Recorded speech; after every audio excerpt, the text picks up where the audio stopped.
Hello po mga kababayan, si Dante Maravillas. Nagre-ready na po si Tito Sen kasi hindi man nagtagumpay yung kudita laban sa kanya. So, nagre-ready na siya sa possible role bilang isang presiding officer po sa impeachment trial laban kay Sara Duterte. Yan mga kababayan, si Tito Sen. Sabi dito sa pinakang latest na balita, published ng Abogado News, Soto prepares for possible role as presiding officer and BP Sara impeachment trial. Ano niya, Mr. Maravillas? Talagang nakakasana po na kailangan talaga makilala natin kung sino si Mary Grace Piatos. Yan sabi ni Terry Ridon. Kailangan na niya na ma-reveal ang identity ni Mary Grace Piatos. Tapos,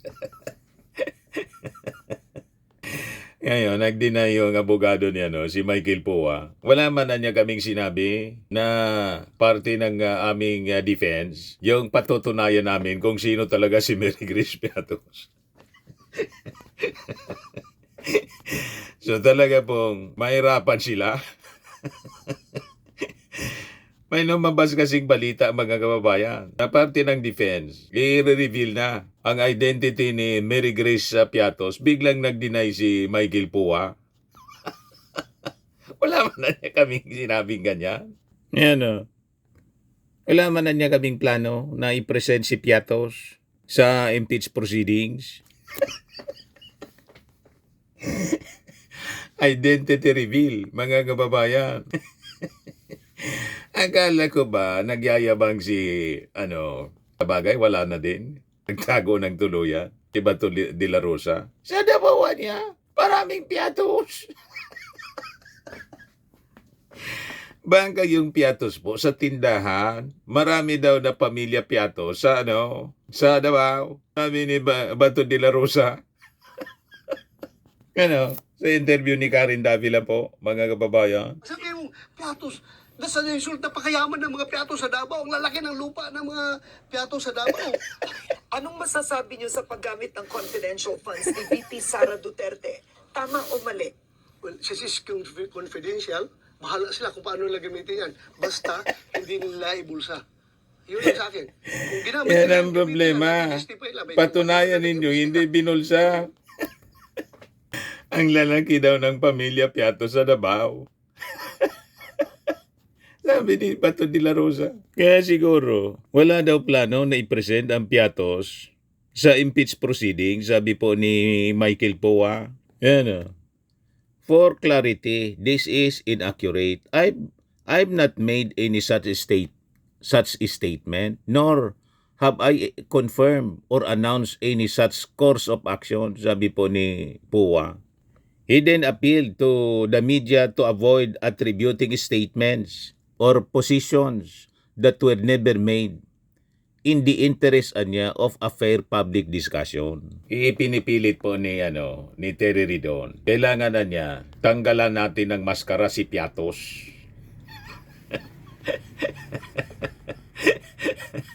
O, di ba, mga kababayan? So, malinaw, mga kababayan, mahirapan talaga na patunayan na totoo si Mary Grace Piatos. Kaya dumipensa na agad po si Michael Poa.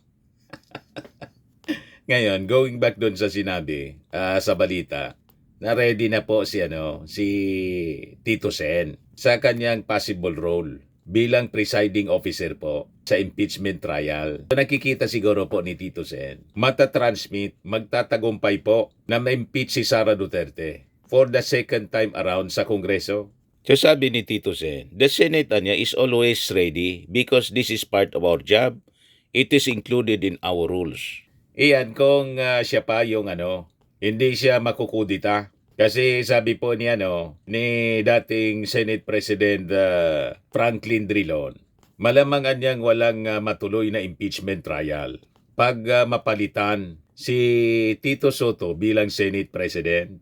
Yan. No impeachment trial versus Sara if Soto ousted as Senate leader, sabi po ni Drilon. if Senator Tito Soto is replaced as Senate President and the new Senate President comes from the minority niya, the Senate trial will not push through. Based on what we have seen in the past few months, the impeachment proceedings in the Senate did not continue, sabi po ni Drilon. Yun yung kanyang sinabi sa interview po kanina ng DCMM. Pero anya, if Tito Soto remains as Senate President, there's a chance, assuming the House transmits the complaint to the Senate, that a trial will take place. Kaya po mga kababayan, nagkukumahog yung mga Duterte senators, yung Senate minority, yung Chinators, nagkukumahog sila na gawin kay Tito Sen yung panguluhan sa Senado para pagtakpan mga kababayan si Sara Duterte. Ganun sila kasama. Alam nila kasi guilty si Sara Duterte, tulad nila, guilty rin sa flood control scandal. Yung mga kasama nila, mga kababayan sa Senado, tulad ni Chis Escudero, ni Jingo Estrada, ni Joel Villanueva, nirekomenda na sa partial report ng Senate Blue Ribbon Committee na kasuhan ng plunder. At ang sabi, sumisingaw sa mga balita, may iba pang senador, at least 4 daw mga kababayan sa mga incumbent senators ang posibleng makasuhan at sumunod kay Bong Revilla na nakulong mga kababayan. You see? Ganon. But anyway, na-maintain ni Tito Sen yung pagiging presidente ng Senado. Kaya siyempre, kailangan niyang maganda. So sabi dito sa balita, likewise, he disclosed that several court justice friends have been familiarizing him with the procedures specific to the impeachment trials. I am being briefed by some justice friends because I want to concentrate on how to be the presiding officer of an impeachment court when it comes to the rules of evidence and rules on criminal procedures, paliwanag mga kababayan ni Tito Sen. So to explain that understanding the rules governing evidence and criminal procedure is essential to ensure fairness and order during an impeachment trial. Tingin mo niya, Mr. Maravillas. Tingnan na lang natin po. Kasi nai-refer na po doon sa sa Office of the Speaker. Transmit na yung impeachment. 2 impeachment complaint laban kay Sara Duterte. Yan o. Impeachment drafts versus BP Sara sent to Speaker this office. Sabi po ni House Secretary General Cheloy Garafil that the complaints, one filed by the Makabayan Coalition and another submitted by the representatives of civil society organizations, na forward na daw sa opisina ni Speaker Boji D. kahapon, Thursday afternoon.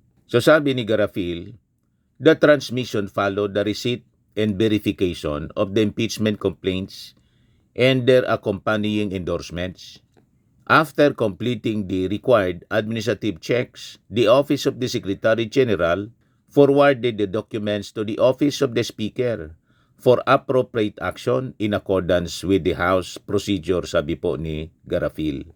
She said that the role of her office in the impeachment process is limited to a ministerial and administrative function. Di niya, Mr. Maravillas, yung magiging action yan. Yung Committee on Justice, ang sabi, magkukonvene sa February 9. Pero sabi mga kababayan ni Terry Ridon, 1/3 niya of the House vote can still fast-track BP Sara's impeachment. Yan sabi niya ngayon. Ridon, chair of the House Committee on Public Accounts, made a statement after House Secretary General Cheloy Garafil disclosed that the 2 impeachment complaints filed against Duterte had already been transmitted to the Office of the Speaker, ni Speaker Boji D. Ngayon na niya na na-transmit na, we can expect this to be included in the order of business nung plenary for action as early as February 9, sabi ni Ridon. This however does not preclude 1/3 of all House members from endorsing articles of impeachment against the Vice President for direct transmittal to the Senate so long as no plenary referral has yet been made to the House Committee on Justice. So pwede pa lang dumiretso uli at hindi na talakayin mga kababayan sa Committee on Justice tulad ng nangyari sa impeachment complaints filed laban sa ating Pangulong Bongbong. Tinanong kanina yung ating Pangulo, ano yung masasabi mo niya, Mr. President, sa impeachment case laban kay Sara Duterte? Wala niya akong masasabi. Alam na niya ng mga congressmen, trabaho nila niya yan. Alam nila yung gagawin. Ano niya, Mr. Maravillas, yung reading mo sa sinabi ng Pangulo? Malinaw po, kung ako mag-interpret ng sinabi ng Pangulo, alam na ng Congress ang gagawin. Idiretso na ninyo. Idiretso na ninyong i-transmit basta makakuha ng enough votes. 1/3, 102 members of Congress yung kailangan. Baka nga mga kababayan, sabi ng iba, lumampas na 200 tulad ng dati. Pero sabi din ng iba, baka niya mas konti kaysa sa 215 na nangyari nung unang ma-impeach si Sara Duterte. Noon nga pinigilan pa ng ating Pangulo yung Congress, pero landslide yung support ng majority sa impeachment complaint. Ngayon pa. Di ba pa? Sa analysis natin at basa doon sa statement ng ating Pangulo na alam na yung trabaho ng Congress, I think that is a green light. Kasi nung una, last year mga kababayan, talagang nagsalita yung ating Pangulo na hindi siya sang-ayon sa impeachment complaint, sa impeachment laban sa Vice Presidente. Pero sa mga pinagagawa po ng mga Duterte, lalo na ni Sara, ngayon, malamang tama yung reading natin na alam na niya ninyo, alam na ng Congress kung anong gagawin. Ang ibig sabihin nun, go, go, go! Diretsuhan na ninyo. O diba? Ano tingin ninyo mga kababayan? Tama ang reading natin? Yun ang sabi ng ating Pangulo kanina. Yun po. I have no reaction. Hindi ko trabaho yan. Trabaho ng House. O kaya mo sila magtrabaho. I'm sure they will handle it properly. So, let's let them do their jobs. Ngayon yung isip, na-transmit na ng House Secretary General ang tulong impeachment complaint. Kalitin natin. Sara, ano po yung reaction niyo po dito? I have no reaction. Hindi ko trabaho yan. Trabaho ng House. Di ba? Kaya mo sila magtrabaho. I'm sure they will handle it properly. Let them do their job sa niya. Alam naman na niya nila yung trabaho nila. Di ba? Hindi niya pinigil. Alam na, mga kababayan, a clear go signal mga kababayan ng ating Pangulong Bongbong Marcos sa reading ko lang po. Iwan ko sa inyo kung anong reading ninyo. Pero ako po, ganun ang reading natin. Sumobra na po kasi at si Sara Duterte ayaw magpaliwanag sa mga ginawang investigasyon ng Kongreso. Di ba?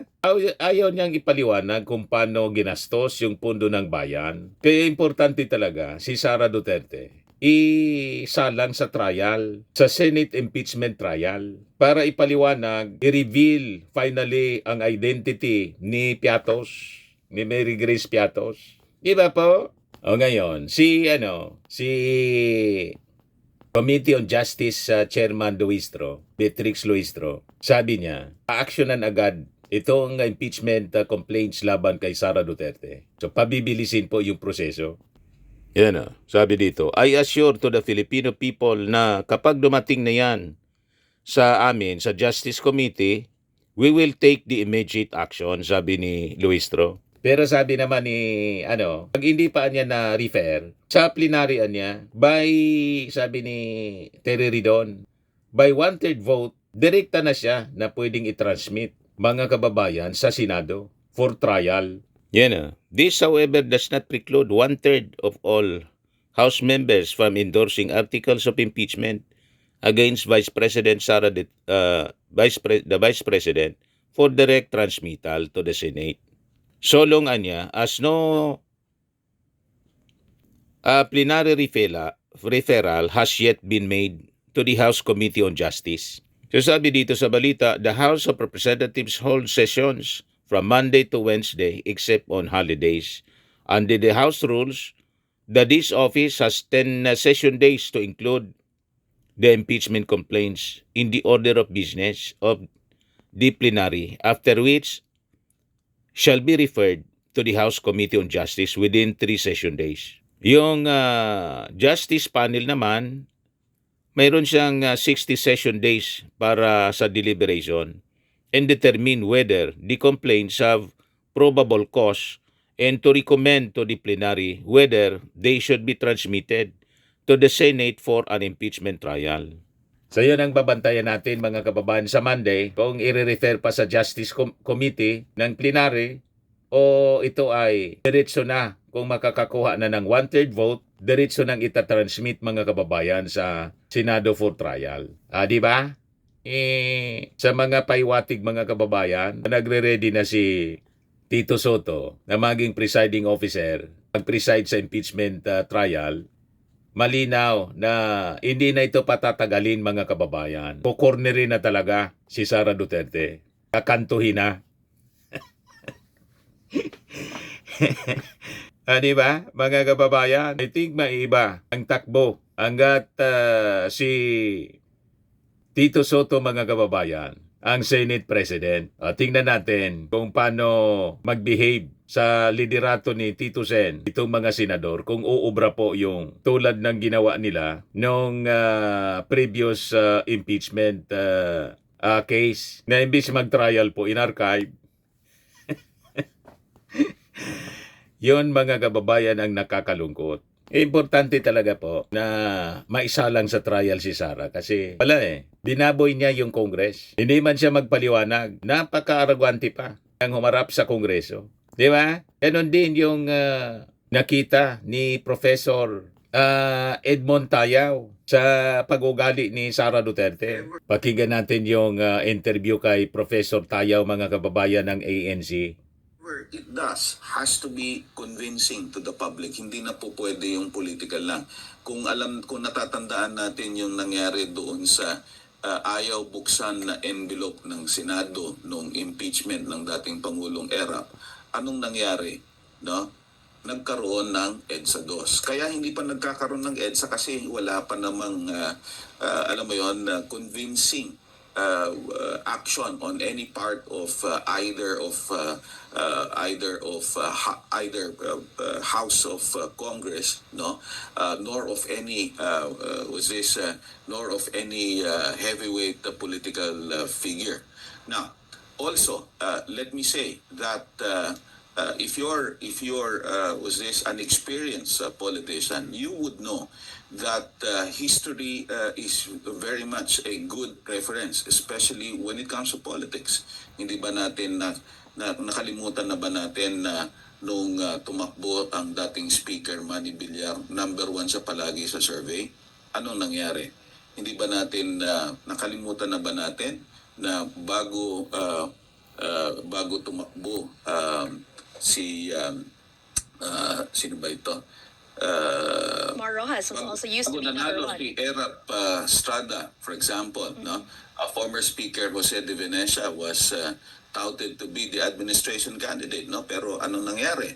No, nilampaso ng dating Pangulong Erap Estrada. Nitong huling-huli, no, kahit noong 2016 elections, no, we did not expect Rodrigo Duterte, a mayor from Davao City, no, winning the elections because Mar Rojas had all the advantage as far as the elections is concerned.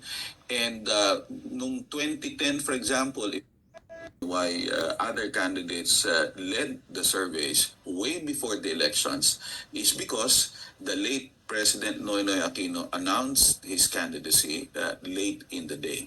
So let me say this, it's too early to say that the Vice President is will be uncontested, no, a contender when it comes to 2028 essentially, no? 2 taon pa yung mangyayari.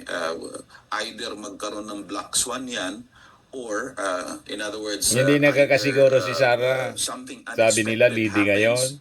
or Maraming leading po simply sa that the survey, numbers that the talo. Vice President enjoys now is simply explained by the absence of another contender that may be chosen or may be considered by the electorate. If you look at the surveys now, and even us in the firm have been keeping tab of the situation on the ground. We are not necessarily publicizing everything that we do, but we know for a fact that the base support of the Dutertes have gone down. No, when Babagsak it na po used siya. to be about 50 Self-destruction or more ginagawa percent, nila. no? But now, at most, they only enjoy 30%. So in other words, out of 10 Filipinos, there are there are more than a majority that remains was this undecided as far as choosing the next president is concerned. Kasi nga sobrang aga pa. Right. Pangalawa, pang lumalabas na choices, no? Right. Or can still happen. So if you're a member of the House of Representatives, if you're in the Senate, your decision should not just be dependent on sino ang mananalo ng 2028. Pagka ganyan ang decision making mo, ibig sabihin hindi ka nakakaintindi ng politika. Mga kaso na ang tawag dito, the reasons, no, used in the impeachment cases against the president and the vice president are different, no? With regard to flood control, for example, they've been everyone, no, started by the Duterte group, no. They they demonized quote unquote insertions kasi yun yung pinakamadaling patunayan, no? Basta may listahan ka na patunayan mo na si Pedro at si Mario at si Maria ay nag-insert, ibig sabihin ni mali na kaagad yun. Actually, that's wrong. Because insertion, whether we like it or not, is part and parcel of legislation. And I'm sure there's been insertions not only in this administration, not only in the previous administration, but even in administrations before the 1987 Constitution. Bakit? Ibig bang sabihin marami nang magnanakaw dati? Siguro, pero more because when you say insertion, it is part of the process of legislating. Maraming pwedeng mabago sa proposed legislation at the get-go. No? Walang legislation na kapag prinopose mo, paglabas nun, exactly the same as it was proposed. Now, whether this is a budget legislation or usual legislation, palagi paglabas niyan bilang batas ibang-iba na, no, kumpara doon sa proposal. Yung listahan laban kay Vice Presidente medyo mas simple 'yon kasi we are talking of the use of confidential funds. In fact, I've long been saying this, no, even before impeachment was even considered in the House of Representatives. The first time the Vice President was invited in the House of Representatives, if she really, no, was intent on cooperating and really was this convinced that what her office did, what she did really was what is expected not only of her office but also of the funds, she could have easily proven the House wrong already. Sagutin yung mga tanong, yung explanation na confidential funds nga ito kaya hindi po pwede. Sorry, pero that's unacceptable. The Vice President, no, a lawyer that she is, could have easily asked for an executive session, no, para mapakita man lang niya sa kahit na iilang miyembro ng Kamara na, eto po yung listahan. Totoo pong ginamit ito sa kung ano ang purpose nito at mga totoong tao po itong napagbigyan. Hindi po ito yung ang tawag dito, tao na pinangalanan ng chichirya. Ano? So, pero ayaw nga mag-cooperate no? Ang yabang-yabang pa, meron pang earphone. No?